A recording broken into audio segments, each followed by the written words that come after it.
I agree. So it turned out to have one of the main cards for Mizzix Mastery. Stifle is a... Don't we have kind of a Phyrexian Dreadnought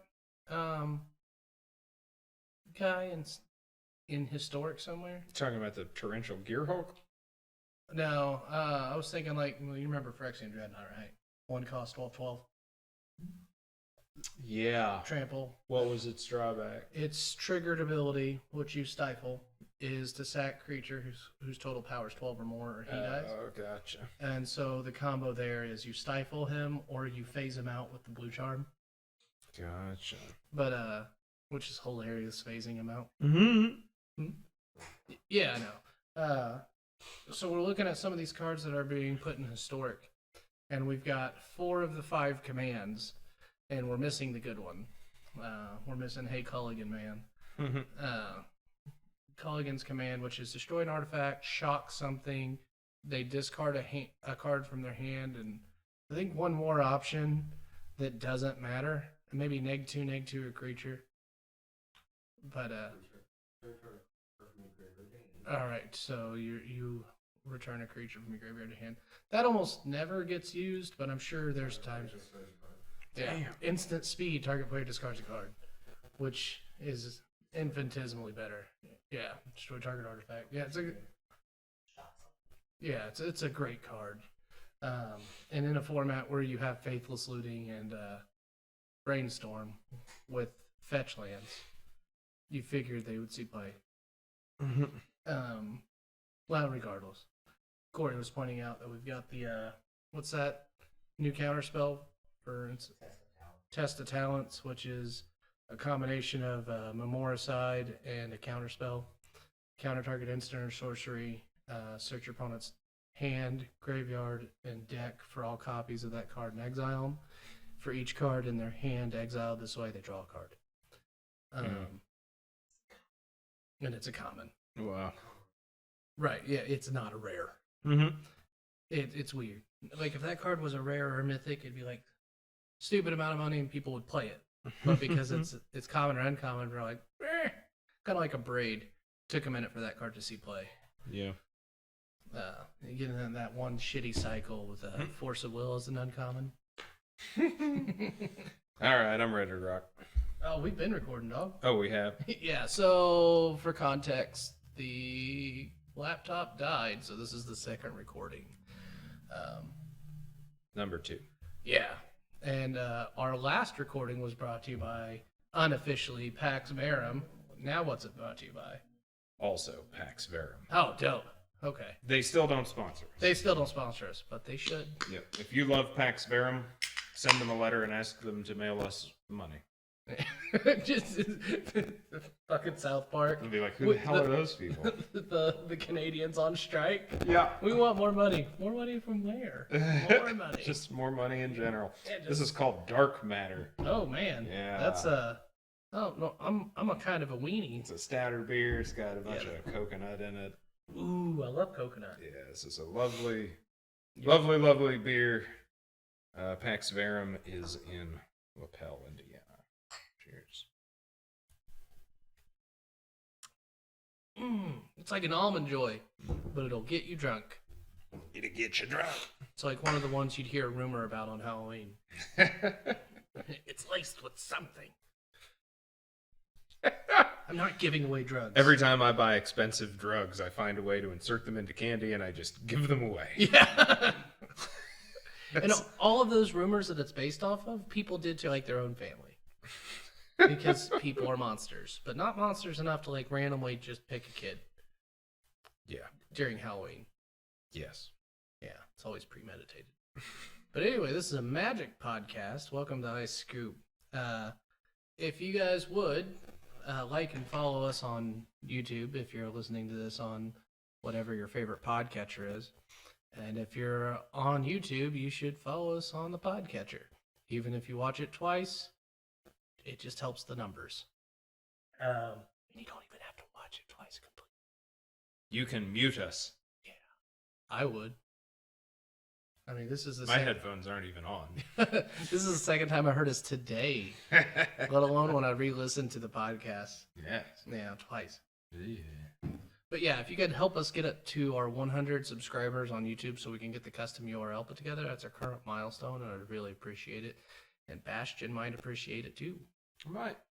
It's pretty indifferent. I'd appreciate it on his behalf. Yeah. Means a lot. Yeah. Well, he'll stop texting me about it all the time. It's every day. Just Snapchat. We're up to 1 subscriber. There's 99 more to go. It's my mom, but it counts. Yeah. So, all right. So we've already been talking about the. It's like a chocolate beer. Yeah, it's delicious. You're delicious. It is a very good one. They also have darker matter, which actually is specifically chocolate. Oh. Yeah. So I can't. You've heard of the Irish car bomb? Yes. There's the Philadelphia car bomb, where it's the Hershey's beer that they came out with Kahlua. Okay. Yeah, and so it's good. Tastes like candy. Nice. Because Philadelphia. it's flavored like candy, and that's what they called it at the bar I went to. I don't know what it's called on the internet, so yell at me if I'm wrong. That's fine. I remember going out to college, and I was at a fancy restaurant, and they asked me what I'd like. I wasn't really into beer at the time, and I was like, "Can I see a cocktail menu?" And I was looking through it, and it was just like all 4 of my favorite drinks end in bomb. I don't think they serve that at this country club. Yeah, probably not. Got a Vegas bombs, car bombs, Jaeger bombs. All right, never mind. Just Little John, a classic rendition of Little John's shots playing in the background. That's fun. Yes. So we've been talking about the new Historic Archive. Yeah. So we got the commands except for the good one. Salimgar's command is a good command. It's not Colgan's command. The target command's pretty potent. It can do some stuff. We got Volt Scourge coming in. Colorless and a Phyrexian black. 1/1 flying lifelink. Yeah. Pretty good card. Play it turn 1. Start getting your life back turn 2. But with power creep, we've got Corey, you're a vampire guy. You might remember it's the 2 black Nighthawk. You know what I'm talking about? It's Vampire Nighthawk, but 1 less mana and 1 less power and toughness.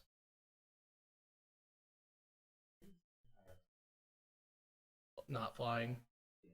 Yeah. Still gets through. Death Touch. People sleep on Death Touch. Dude, a 1/1 Death Toucher in Limited is fucking annoying. Yeah. A 1/1 Death Touch at a commander table is 10 times more annoying. Like, as a Skullbriar player, I don't know if I've talked to you about Skullbriar. He's the one that keeps counters in other zones. Oh, okay, yeah. So he just gets tall. And who would win? 1 Stompy Boy or 1 Rat with Death Touch? Yeah. And I gotta say, if you play that turn 1, I'm not attacking you for like 6 turns. That said, when I do attack you, you'll probably die. But you're good until then. Your Death Touch is so annoying. Yeah, that really is. What about Vorpal Death Touch? Vorpal Sword. Oh man, the new D&D cards, they're gonna be great. We got the Vorpal Sword, we got Tiamat, Portable Hole. with a woman on the art. I mean, it's a funny joke, Wizards. Watsy and Woodsy. It's hilarious, but maybe not.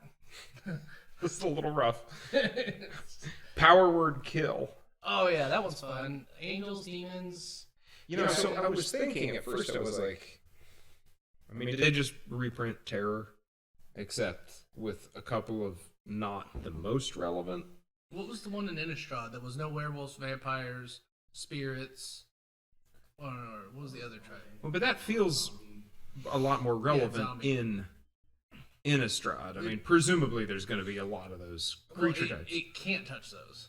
It can't touch this, right? Well, it occurred to me that also Changeling from Kaldheim is going to be legal. Is going to be standard legal the whole time. This will be standard legal. So, I mean, this will be like Heartless Act. This should hit a lot of stuff. Yeah, I like it. But it might not be as unconditional as it might first seem. Right. or as close to unconditional. It's still pretty good, you know. Oh, You're yeah. definitely getting into some of those Vorthos guys that loves D&D. Even with Portable Hole, it's an artifact.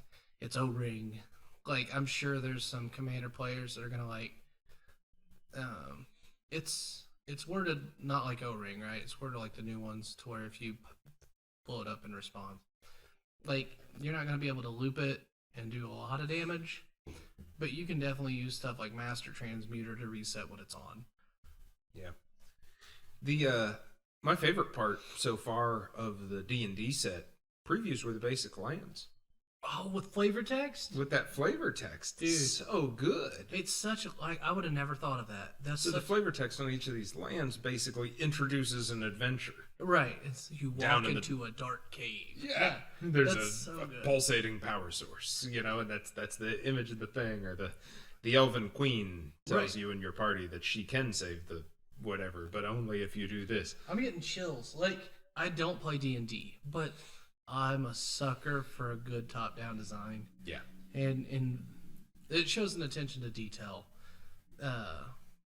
That they, you know, that's something. I know that the D&D team worked with them, and so I'm guaranteeing that was one of their ideas. Oh, I'm sure. Yeah. Well, and it also, I think that gets back to Magic's roots. I remember the big thing with Magic. It's high fantasy. Well, it was specifically, it's D&D, but it's a card game.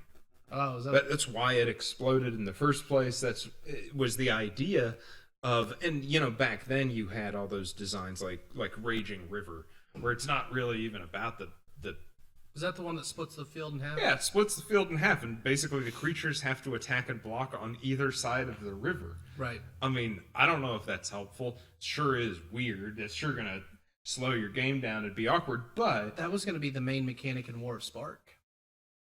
glad they didn't. Yeah. But it sure added, you know, the flavor of the adventure. And back then, like, instead of your creatures carrying equipment, it was more like you would wield these swords and stuff. And so there were so many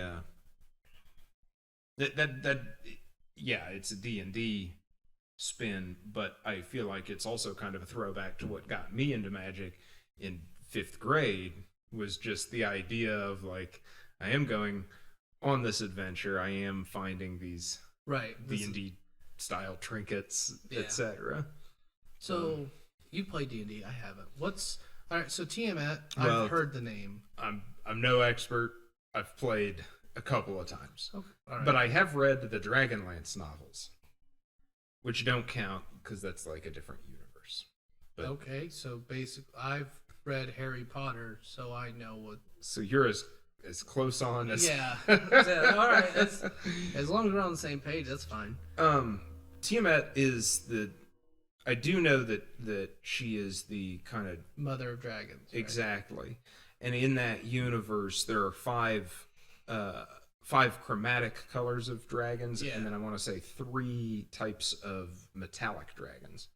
Okay. And metallic dragons are Copper, gold, and good, silver. yeah. Yeah. And then the colored ones are evil, and then Tiamat has 5 heads representing the 5 colors, which are also the 5 colors of mana and magic. So coincidentally. does that mean it would be a safe bet to assume we're going to have a dragon cycle? I would bet anything Yeah. that there will be at least one dragon cycle. And then from the looks on the booster packs, we were going to get some legendary vampire. I don't know, this house of something. I'm not a D&D guy, but my buddy Riddle, I almost bought him one of the pre-made campaigns. Mm-hmm. He loves his minis because they can be used in anything, even no matter what it is. Yeah. I almost bought him the minis for it. House of something. Mhm. Strahd, I think. I don't know. Comment, tell me where I messed up. But I'm pretty sure, if I had to guess, as a non-D&D guy, I would assume that it's that guy. But yeah, any other spoilers aside from Vorpal Sword? I think that's it. They had the lands, they had the Vorpal Sword, the Power Word, and Kill. Tiamat. Tiamat. Okay. And then something we've already talked about amongst ourselves, but that recording got snuffed out, is Modern Horizons 2. Now, I like to speculate on cards. I like to speculate on value. These are going to be some long-term holds. You should, if you can, keep a box sealed of the draft boosters, because my understanding is they're hard to get a hold of. Some COVID production, someone's assumed... The draft boosters are yes. the hard ones to get hold of. Yes, I don't think they made enough for retail sale after accounting for pre-release and release events, which normally take a higher demand. Set boosters, I think, will be easier to get in the long term. What about collector boosters? They're probably as scarce as they always are. Those are cool. They are, except for Commander Legends, because I've opened packs that were already curled. Ugh. But MTG Goldfish, I'm sure you guys have heard of them. They recently posted a video where some guy sells these, like those little packets you get in beef jerky, but they're meant to hit a certain percentage of humidity. And there's 3 of them. He tested all 3, and there's one of them specifically that will mostly decurl your cards. He put it in one of them little, like, clear acrylic containers to kind of, like, nix out any other environmental factors. Put it in a warm room with it, and it'll, like, absorb the moisture. That's wild. Decurling your cards. Do you think that those booster boxes will actually increase in value, or will it be like a Death of Superman thing where everybody hears that it's going to be rare, buys one, and in 10 years, there's still 10,000 sealed booster boxes that everyone's trying to offload on eBay? So I think you're correct on both. It'll be self-fulfilling. There'll be a lot of people that just speculate and keep sealed. The reason why I said draft boosters is because a lot of people will pay extra money to draft their favorite draft set. Set booster and collector booster, that'll be based off the value versus the playability. Gotcha. And then, the collector booster is not going to be worth shit if people don't want it. Like, if they keep reprinting the fetch lands, which they should, right? I'm not saying not to. And that's the main value of the set. Collector boosters aren't going to be worth shit. Yeah. But the draft set will be good. That's my interpretation on it. Once again, it could be wrong. Whatever. That's how speculation works. Yeah. But if you want to, on the self-fulfilling part, or the Death of Superman thing, that you said, if you want... What I mean by that, the Death of Superman was the big, crazy, giant event, super collectible comic, and you can still, like, if you go ask for one at a comic shop, they'll throw 9 new in bag copies at you because you could use them as currency. They're so plentiful because everybody bought 15 and just stored them. Yeah. So we could sell them later because it's right. gonna be big and rare. Right. I would look at secret layers. People know that secret layers are limited. People buy extra to sit on them, and they still double in price after about 6 months. Nice. Like, even the slime one, which is one that I'll normally buy 2 sets. I'll sell one immediately once I receive them to get my money back, and then I'll sit on one long term. But that particular one with the slime, I had bought 4 of each, and the slime ones did not move. But now they're all gone. That void slime people love because it's a void slime is a blue green creature flash that enters the battlefield, counter target spell or ability. Its flavor text is I cast Cyclonic Rift. And Cyclonic Rift is a popular card in Commander from the second Ravnica. It's colorless and blue. Return target non-land permanent you don't control to hand. With Overload, 5 colorless and 2 blue or 1. Alright, so it is 7, but 6 colorless and 1 blue. Replace target with each. So Overload, what a mechanic. Oh yeah. Well, you know Mizzix Mastery or whatever. Yeah, Mizzix Mastery. Yeah, that card's fun. That deck is a lot of fun to play. The essentially the Historic Ultimatum, the Mizzix Mastery. Oh man, and you just like what a ludicrous way of achieving a Tendrils of Agony storm count.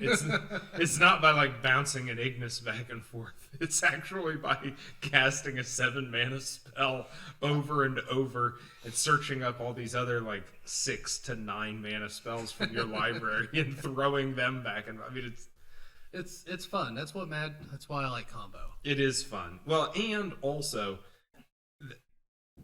the only weird thing about the ultimatums is that they're not ultimatums. They're just a spell that does a thing. Right. Oh, yeah, that's a good point. But that the what's the name of this ulti-ultimatum? You just said Emergent ultimatum? Sure. Yeah.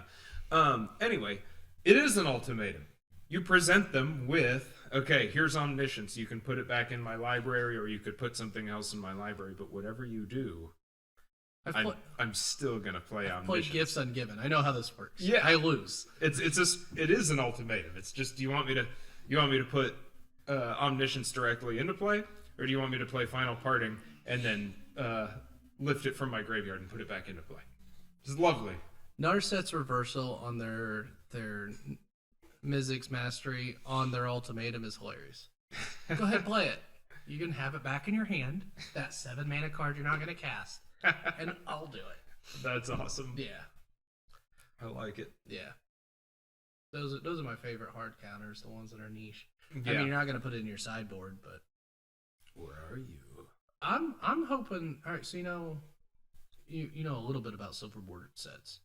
You know how they kind of prototype weird mechanics that, like, there's the super haste slug. Yeah. And then they came out with dash. Yeah. Right. I've heard a lot.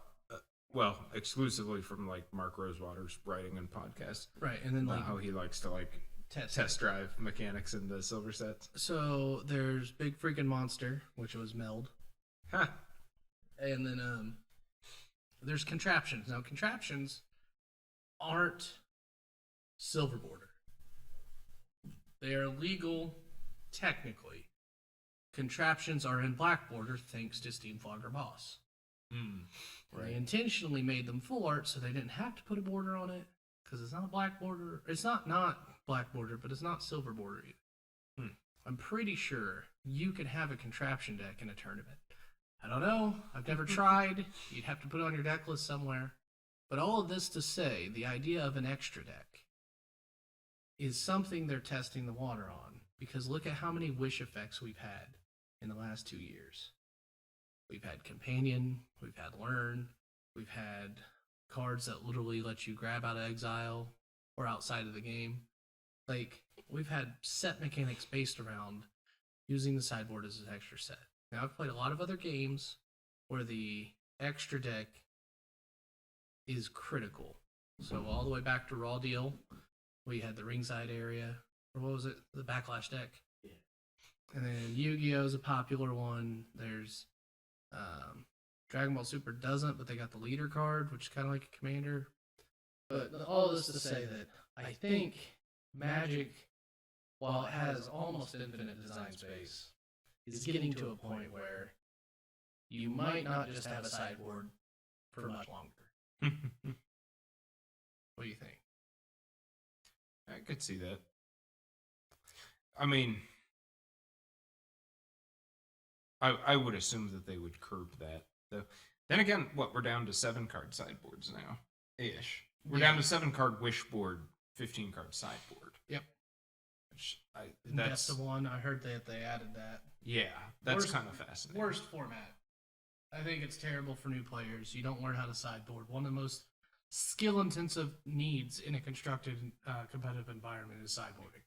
Yeah, best of one is... Well, best of one is it's like Commander. It's a just play whatever jank your opponent can't prepare for. Well, yeah, true, but it's a variant. It's not Magic the Gathering. But some stuff will work, and now they've started designing the cards for Commander and for Best. Best one is the best way to climb the ladder.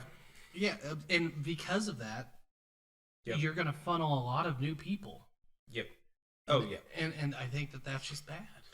It is a little bit awkward, only in terms of. So I care very much about competitive, so I spend a lot of time on the ladder. And there are times when I do feel like I am whittling away at the skills that I intend to build for the end game.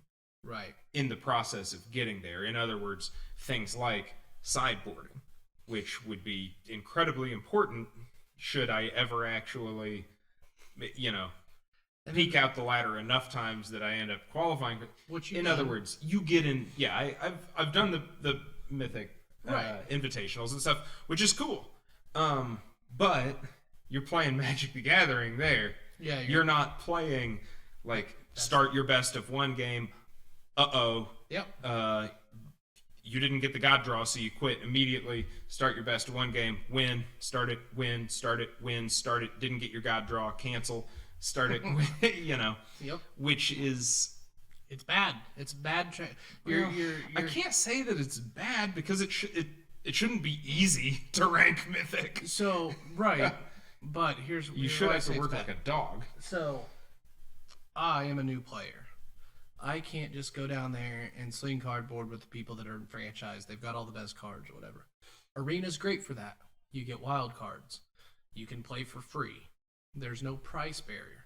You could argue there's a price barrier, but a lot of people just put in the elbow grease and, they earn their packs. Yeah. They just play it a lot. You can get the cards for free if you play it a lot. So here I am, this new player that's been tinkering on my own, and I get the gumption to go to my locals, and it's a totally different fucking game. I've been playing Yu-Gi-Oh! Yu-Gi-Oh! Solitaire. Sorry, that's my joke. And, now I have to deal with bad mulligans. Now I have to feel bad. I didn't have a good hand. I feel bad. Well, that's another thing that I think can be a little scary about Best of One is we don't, as humans, we don't understand random. We're not built to understand random. Our brains... In fact, our brains are designed to find systems. That's why you have so many conspiracy theorists. You look at a bunch of dice, and your brain is saying, these dice were all loaded towards 4 because there's mostly 4s. Even though it was just, that was a weird die roll. And so, you design your deck to curve out a certain way. You play Best of One, and it curves out that way. And you start thinking that's how it works. And it's very off-putting. To go back to Best of 3.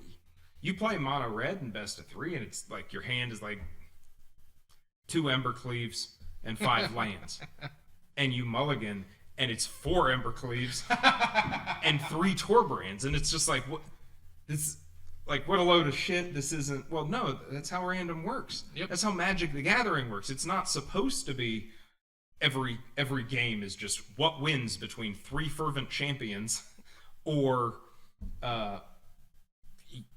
growth spiral into Uro into Nissa. It is supposed to be some randomness. You are trying to figure out how to deal with the fact that your deck just keeps crapping into your hands every time you shuffle it. Been there. Yeah. So I remember back when I was starting to really get into competitive. This was right before you quit. We were at a place in town that's no longer around, thank goodness, and you'll understand when I say the name of it. We were at Cockroach Comics. No apologies to the owners watching this. I remember that guy. Yeah. Out of respect, I won't say anything. But his kids are wonderful. They're just genuinely good people. That's good. I don't know anything about the ups or the downs. Well, me either. And, people have the capacity for growth. This is years ago. We're getting off topic. So, years ago, you were whipping my ass with an Astral Slide Tarmogoyf deck. Yeah. And I beat you game 2. And then I was like, wow, I won. And, this was me, I'm playing, homebrew, kind of budget, doing what I can with what I got. Yep. And he's got fucking 4 Goyfs.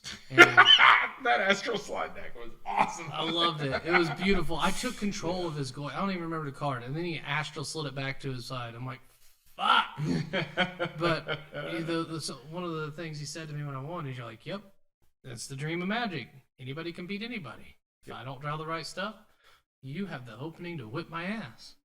And like, I've told that to other new players. I'm like, if I draw shit and you draw great, you're gonna beat me. Yeah. Yep. It is a unique and fascinating game. Well, it's unique these days. I mean, back in the day, a lot of games were weird. Right. But That's fair. it's unique these days, and it is a good mix of skill and random. I mean, if you sit down like our game back then, when I was experienced and you weren't, when I had a carefully constructed, the community had designed this deck and determined it to be so good, and you're at home, like, yeah, you will lose most of your games in that spot, but you can win. Yep. And it happened then, and that's, and it's exciting, it's thrilling. It also can help you to, I think, win more. Just if you get stuffed all the time, how are you ever going to even have the confidence to improve? You just decide you must suck, and that's it. Oh, no. Or decide that somebody else is just too good when all it is. It's easy to get disgruntled, but I my pride, I'm like, no, fuck that. I'm not going to lose that motherfucker. I'll meta my sideboard. Yeah. Corey's over there snickering. Corey and we went to grade school together. We go way back. We went from Corey walking down the schools of the Eastwood Elementary, roaring like he's Godzilla, to a Godzilla Magic set. We've come full circle. There we go. Magic the Gathering is actually the story of Corey's life.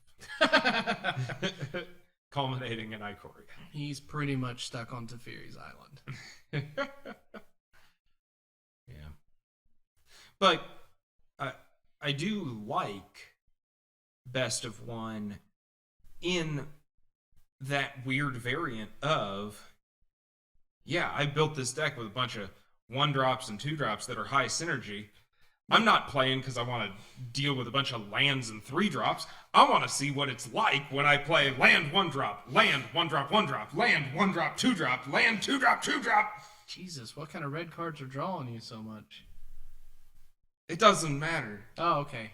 It's not about realistic what the cards can do. It's just about seeing your optimal draw over and over again. So I was thinking about that. And there's a wayward something. It's a 1-drop red, 2/2 haste. Whenever it deals damage, return a land to your hand. And I was thinking that would be decent in like a mono red with like some cycling. There's an enchantment that says lands you control of cycling. And I don't know if it's in Historic yet.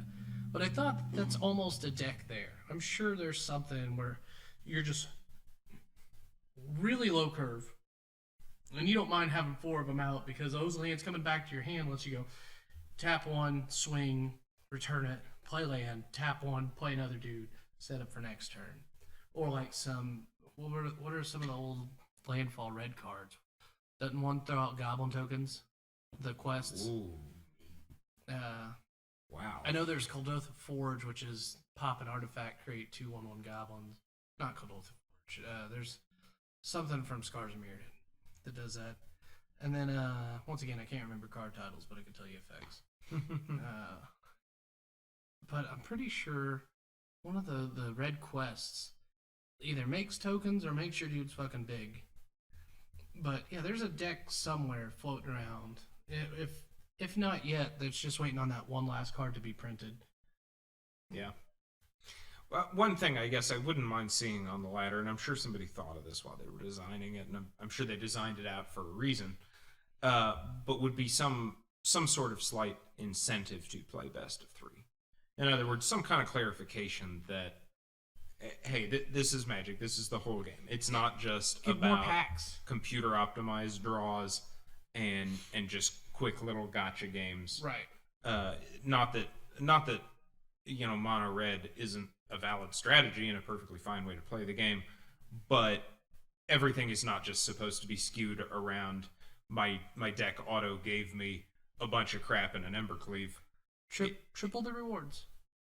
Well, I don't know. All right, so it doesn't need to be bent. It just needs to be better. In a good best of 3 game, you play 3 matches. Yeah. That's 3 times the time for a best of 1 game. Yeah. I would even say quadruple the rewards, because what's the worst case scenario you have? Some new guy starts and they can get into Historic really quick? Yeah. Like, I mean, where's the drawback except for their pocket? And if that's the only motivation, then why are you even playing that? Play Mitgo. True. Because just then you can sell your cards and get money back. Well, there is another aspect of the latter. What I was saying was in best of 3, you're incentivized to play Magic. If you sit down in best of 3 and you're playing mono green and your opponent is playing that Mizzix Mastery. Mm-hmm. So in other words, you can't stop him. Your only hope is to just God draw while he farts.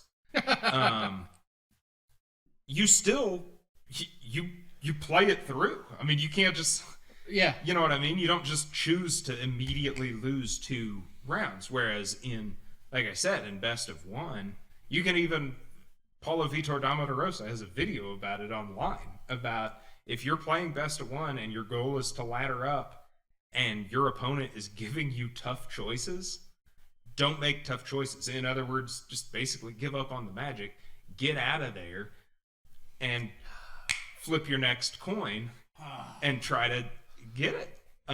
Is this Euro format? No. This is just simple best of 1. If you are trying to ladder in best of 1, it does not behoove you to sit around in a game that is suboptimal. Because if you're winning 51% of your games, you just want to burn through the 49. Yeah, the faster you bang out those games, the faster you will level up. Wow, that's absurd. Well, that whole system is built off of algorithms, and even your opening hand is algorithmically based. So I guess it makes sense, but this is my frustration. What happened to the good old days of just waiting for a repairing at a convention? Yeah. I mean, so yeah, I guess in that regard, maybe it would make more sense to do a high incentive instead of just a small incentive to do best of 3, because that is right. If you end up in a bad pairing, you play it like we used to play paper tournaments. Yep. Or like we will play paper tournaments again. You do your best and you play until that game's over.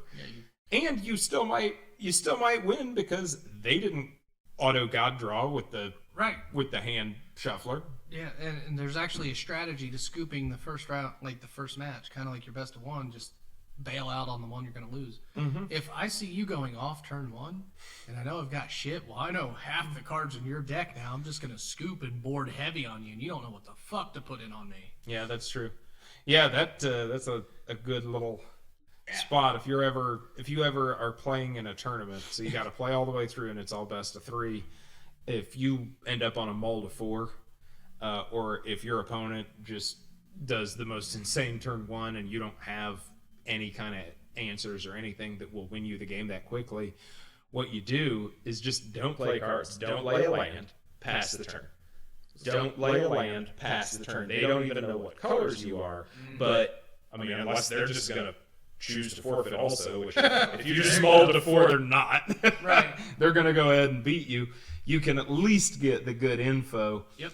And it's still not a huge time sink because they're gonna go like, okay, right, I play. Yep. And then in terms of, I think best of 1 doesn't teach you sideboarding skills. This was the advice I got when I was new into Magic, and I had no idea how to sideboard, and I was building a competitive deck. Take your top 3 worst matchups, build a deck on paper, scratch it out, type it out, MTG Goldfish, whatever. Build a different version specifically just for that deck. And then do it for all those top 3s. Those silver bullets you put in for that specific matchup, that specific deck list, that becomes your sideboard. You take the 5 cards you put in for each of those matchups, put them in your sideboard, and then know what you took out to make those cards fit. Yep. That's how you sideboard. And that's That's an art that takes practice. It does. It takes time and it takes practice, and yeah, like I said, you end up qualifying for the tournament by practicing, not doing the steps that you will need to do in order to then succeed it's so at your Mythic Invitational or in your Rivals League or however far you make it. But yeah, no, we could ramble about this all day. I guarantee we'll touch on it again because Best of One is something that I'm not doom cloud over my head. You know, this is going to kill Magic, but it's definitely setting people up for failure. Corey, how long do we have? 40 minutes.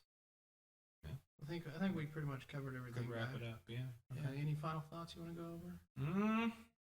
Closing statement for 2 mana less.